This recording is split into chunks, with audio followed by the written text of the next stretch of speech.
Super mainit oh. Wait lang. Eto na, Nadine, ikaw ba'y handa na para sa aming hot seat question mo? Ready ka na? Hindi. Wala ka namang choice. Pero eto na. Ayan Eto na na. ang tatanong. Okay, go, Here we Cassie. go. Ang hot seat question mo ay... Charot lang.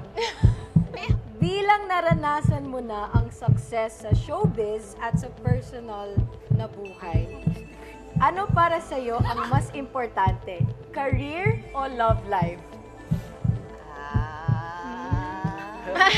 Mahirap yun Career or love life.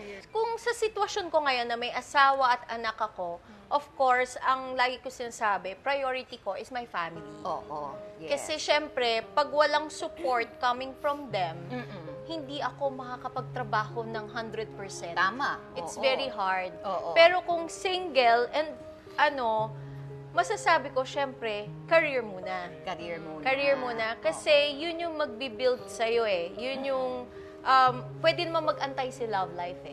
So, pwede namang sabay. Pwedeng sabay. Oo. Kaya nga, I'm very, very happy now. Kasi I have my family. At the same time, I have also my career. Oo, nagbabalik ka na ulit. Yes, kaya nga, so happy to Oo, na-miss ka namin. At alam ko nga na na-miss mo rin siya. Diba?